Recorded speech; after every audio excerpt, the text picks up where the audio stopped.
The Curses and the Covenants, a History Weaver Mystery, Book 2, by Connie Worden, read by the author. Chapter 31. Pete called me the next day. Can you stop by the station sometime today? There's something I want to show you and also talk over with you. Of course, I said yes. He didn't say a word as he saw me walk in. Instead, he handed me a piece of paper he'd had sitting on the desk. I drew my eyebrows together in concentration and read over the words on the page printed off a computer. I killed a man once, the opening line stated boldly. My eyes snapped open wide as I read them, to meet Pete's. The words had burned themselves in my memory. That's exactly what Julia said to me when she brought out her story about the homeless man, I told him. What is this? Keep reading, he told me. I want your first impressions without any commentary from me. I killed a man once, I read again. He died in childbirth. My birth. I should have died instead. I'm the cursed one. But I didn't die, he did. Why not my death? I'm only nothing after all, unless the cursed one counts as something. Was that cradle he laid me in the curse that set the stage for the rest of my life? Is that why I am the way I am? I've never known why, until I was told. It was my aunt who told me the story of the man who died, the man I killed. I didn't mean to kill him. And maybe it wasn't me at all. Maybe I could have given him life. Maybe he could have given me life. Maybe we could have found life together instead of this nothingness. Why any of us? Why anything? Why a universe at all? It's all nothing. It means nothing. But maybe we can be together at last, somehow, in the silence and the stillness. Nothingness. Peace. Maybe nothingness is peace, and peace is nothingness. I don't see any other way. But if we're to have peace, I want the lights and the perfections to show the way. Enough of secrets and lies. Whatever any of it is, the nothing that is, those are not nothings. Secrets and lies are somethings that taint all the nothing. There must be a revelation. The Urim and the Thummim must bring it. I will be the Urim and the Thummim. Maybe that will be my only purpose. Maybe that will be the only purpose my life will serve, the only purpose my death will serve. But it is something. It's not nothing. I'm not nothing after all. It's Julia's, isn't it? I said, looking at Pete, the questions in my mind visible on my face, no doubt. Yes, he said. It's what was written on the missing page. Our analyst was able to lift the words off the page that followed the one that was cut out. Sort of like the old shading a page with a pencil to show the indents that we've all done as kids, but more sophisticated, using chemical fumes. Speaking of which, we also ran fingerprint analysis on the book. There were only 3 sets we could find. We know one set was Julia's. Presumably you and Tamara were the other 2 sets, seeing we know the 2 of you also handled the book. If anyone else did, they knew enough to wear gloves. It's still possible Julia cut out the page herself, of course, but I'm mostly interested in the content. What do you make of it? It's like one of her short stories that she had in the rest of the book, except they were all written in 3rd person. This is the only one in 1st person. I don't know if it's supposed to be about Julia or not. It's also kind of the same style as her poems. There's no doubt it was written by Julia, or at least by the person who wrote the rest of the journal, presumably Julia. The handwriting was the same. Do you have any idea on what it means? I hesitated. I mean, it does seem like it could almost be a sort of suicide note, doesn't it? The despair is obvious. I don't know what she could have meant by any of the rest of it, unless it was just meant to be fictional, or poetry, or whatever. The fact that someone cut it out of the book tells me it must have significance to them. Otherwise, I would have thought it was just more of her creative writing efforts that the rest of the book is filled with. Although it might all have meant something to her, everything she wrote, it didn't to me. I've never been good at deciphering poetry anyway, and I'm not sure I believe the people who think they are good at it. It's so subjective. Who knows what the author had in mind when they wrote it? So none of the details of what she wrote here mean anything to you? The reference to the Urim and the Thummim and the lights and the perfections, that's what the Urim and Thummim are. I explained what I'd learned from Ma's Bible dictionary about the two precious stones, if that's what they were.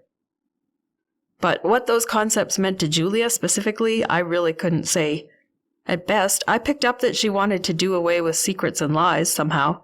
Those two words really seemed to offend her. Ironic that, isn't it? I mused. Very, he agreed, wryly.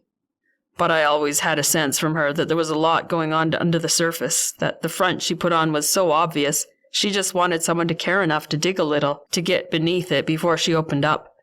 I never did get there with her, did you? Pete's insight astonished me. Maybe it was his own hurting past that gave him the empathy with Julia. I think you're right, I said slowly. I only felt like I saw the real Julia a few times. Once was that last conversation we had that I told you about. It seemed to me like despair was the real Julia. She just didn't seem to see any point. To life, to her, to any of it. Kinda like what she wrote in this last page of her journal. Was there anything on the other side of the missing page, by the way, that the analyst could lift off the page in front of the missing one? He took out another sheet of paper. This is our staff artist's representation of what it was. It was a drawing. It looks kind of like a heap of rocks covered in rose bushes, I said breathlessly. So it does. Ring any bells? Well, that's how you described the burial site of the skeleton to me, I said. Exactly. So she had seen the site. It appears so. How do you think she knew what it was? It must have had something to do with what she wrote on the other side of the page, don't you think? About her killing a man? Angie, I don't know what to think. I'm utterly baffled at this point. That's why I wanted to know if you could shed any light. I'm as in the dark as you are. Oh dear. No pun intended. I mean about the lights and the perfections and all that. If she wanted to shine some sort of light on all this, she's failed as far as I'm concerned. It's a bigger mystery than ever. Well, her death did lead us to the dead man, though, didn't it? Oh, I said, startled. The thought hadn't really hit me until Pete put it in those terms. You think that's why? Why she chose that spot? In light of what she's written in her journal, that would be my guess, wouldn't you think? Yeah, I think you're right. But why couldn't she just come right out and tell someone what she knew? I asked futilely, on the verge of tears at the wastefulness of the whole thing. If only there could have been some help for her. I don't know. It's like she wanted to tell what she knew, and she didn't at the same time. We have to remember, too, that she was mentally unwell and had been for quite some time. What made sense to her might not make sense to anyone else, Pete ventured. I considered his point. Will we ever know? Pete quirked up one side of his mouth, not exactly in a smile. From all the old-timers in this business I've ever spoken to, they've warned me not to expect to have every question answered at the end of a case, he told me. At the wrap-up of every case, there are always pieces to the puzzle that can't be fit into it. There are always the unknowns. All the loose ends don't get tied into a neat little bow. We can never know everything about anything. We have to live with uncertainty. I nodded. He was right, of course. The train of thought reminded me of my request to God. Would there ever be any certainty there for me? Or would I always have to live with uncertainty? I guess I knew the answer. Whatever degree of certainty I may someday arrive at in any area of life, there would always be the unknowns. That was life. Take that copy, Pete said, indicating the paper still in my hand. That's for you. Look it over again and let me know if anything else occurs to you. I took this as dismissal and made my way back to the car with my thoughts heavy and pressing. It wasn't until I'd climbed into the driver's seat and glanced once more over the sheet Pete had given me that I noticed the line about the cradle and the curse she thought it had placed on her life. Could it possibly be coincidence that a cradle and a curse were surfacing here, too? Now I knew I had to find out from my writing club everything they knew about the cradle that Joe Delway had stolen. And why? Could it possibly have been the cradle mentioned in Evangel's diary? And could it possibly have been the cradle Julia mentioned? How could Julia have known about it, and what had become of it? I had to give great-great-grandma Evangel's diary another thorough reading. I was on a quest now. Come to think of it, I was on 2 quests. A quest to find out the truth about Julia's death, and a quest to find out the truth about God, if either of those truths could be found. It was just possible that Evangel's diary may help me along the path of both of them. September 4th, 1898. I thought over the question of why must sin enter the world, or why must it have been possible for it to enter the world, continuously for the past couple of days. Of course, we cannot sit on God's throne and see from his heavenly perspective, so any of our answers must of necessity be very partial. But I'm beginning to believe there are partial answers God means for us to discover through the study of his book. Glimpses he gives us, hints and clues the Bible lays out for us to put together. I'm in astonishment of this book, the Bible, that seemed so odd and dull and foreign to me as a child, even though so familiar as well. I find it is only in earnest study that it opens itself to our minds, only in digging that its treasures can be mined, and there is no end to them. A surface reading can yield the basic truth anyone must know of it, but I'm coming to believe there is no end to the deep truths that it will lend itself to the learning of. Layer upon layer, always more truth to be uncovered. Not new truths, but old truths seen in new ways. Well, now to the thinking or discoveries of the past day or two that have so astonished me. Although I cannot seem to tear myself away from Genesis 3, through the reading of Papa's commentaries on the chapter, I've been sent on a search all over the New Testament as well. And I was struck by a certain word, repeated in the reading I was doing. And then I began to see the same idea, if not exactly in the same words, all over the Bible. If the Son therefore shall make you free, ye shall be free indeed. John 8:36. But Jerusalem which above is free, which is the mother of us all. Galatians 4:26. Stand fast therefore in the liberty wherewith Christ has made us free, and be not entangled again with the yoke of bondage. Galatians 5:1. Now the Lord is that Spirit, and where the Spirit of the Lord is, there is liberty. 2 Corinthians 3:17. And these verses which set me off on the present trail of discovery. Even so we, when we were children, were in bondage under the elements of the world. But when the fullness of the time was come, God sent forth his Son, made of a woman, made under the law, to redeem them that were under the law, that we might receive the adoption of sons. And because ye are sons, God hath sent forth the Spirit of his Son into your hearts, crying, Abba, Father. Wherefore thou art no more a servant, but a son, and if a son, then an heir of God through Christ. Galatians 4:3-7. In my growing up years as a clergyman's daughter, I heard much about serving God, God's service, being a servant of God, etc.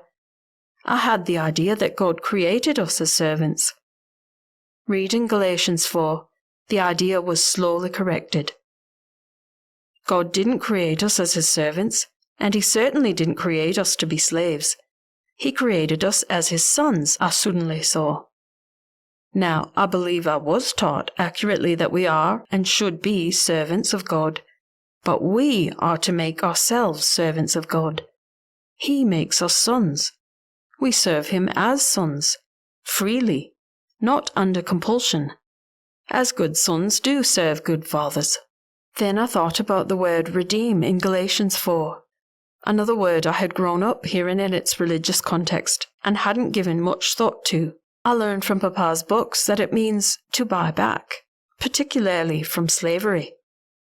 And then I thought about the very next book after Genesis, the story of the Israelites' exodus out of Egypt and from slavery, a story foundational to everything else to follow in the Bible. I was beginning to understand. The story of the Bible is one of God creating free sons who shortly thereafter became enslaved to sin and Satan.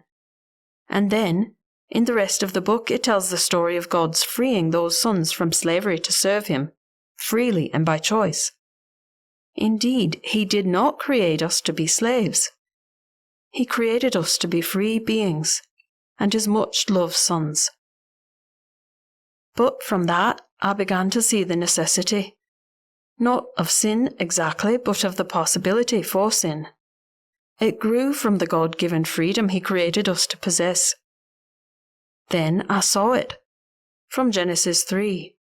For the sake of the freedom for which we were created, I saw the necessity for the tree of the knowledge of good and evil, and the prohibition that came along with it. When the tempter came to whisper in Eve's ear, what was his lie? His first deception touched on the subject of freedom. Yea, hath God said, Ye shall not eat of every tree of the garden? Why would God give you a prohibition? Why is there that which you may not do, not innocently do, that is? Don't you know if there is a prohibition, you are not truly free? Such was the lie. Quite the opposite is true. Without the prohibition, the man and woman were not truly free. Freedom devolves upon the ability to make choices. Without a choice to be made, what is freedom? Without the prohibition, what choice was there offered to the first humans? And then the tempter's hiss, a blatant contradiction of God's warning to the pair. Ye shall not surely die, for God doth know that in the day ye eat thereof, then your eyes shall be opened, and ye shall be as gods, knowing good and evil. In effect, if you use your freedom to do the thing you ought not do, then you will be truly free. You will know good and evil. You shall determine it for yourself. You shall decide your own fate. You shall be as God Himself. You're not truly free unless you disobey God's commands. Thus and thus was the first temptation put to the first humans, and thus it has been offered to every human since. But where is the necessity for freedom? Why would God create mankind with choices to make and a will to make them, knowing how abused that power was soon to be? This was the question that stumped me all day yesterday, upon waking in the still dark morning and lying abed for a time longer than I would normally this morning. I began to think upon the subject of the nature of God in relation to our freedom. God is love, St. John informed his readers in 1 John 4:8. St. Paul defines love for us in 1 Corinthians. Among other things, charity seeketh not her own, 1 Corinthians 13:5. Charity, or love, does not seek to subjugate. It does not elevate self above another. It is, in fact, centered upon the other rather than the self. Such is the nature of God. And then we see this nature lived out in His dealings with frail humanity. He does not impose His will upon us without considering ours. Such would not be the nature of the love or charity that He is, and so He must give us freedom. But it is the abuse of our freedom to, in turn, seek independence from God. In His love He gives us freedom, for love does not seek to control another against the other's will. That would be selfishness. When we refuse to respond to God in kind, we say to Him, Not thy will, but mine be done. We are not acting in accordance with the love that is God's nature, and hence the insidious poison that sin is. It is all that is contrary to God's love and nature. It begins with the choice of self over God, which is the opposite of God's selflessness in His dealings with us. And the opposite of God's all-loving character could only turn into the hateful horror that we do see sin to be. That we see sin to be because of God's good, though hard gift of suffering that will and must follow on the heels of the choice of self over other, of self over God. And now I have exhausted myself in recording these thoughts. I have exhausted my mental powers in thinking them. I have exhausted my bodily powers in the exertion of writing them for so long. I should lie down for a rest and then find some morsel for my midday meal. I feel at rest with my questions, momentarily. There is more to be explored from Genesis 3, but that is enough for today.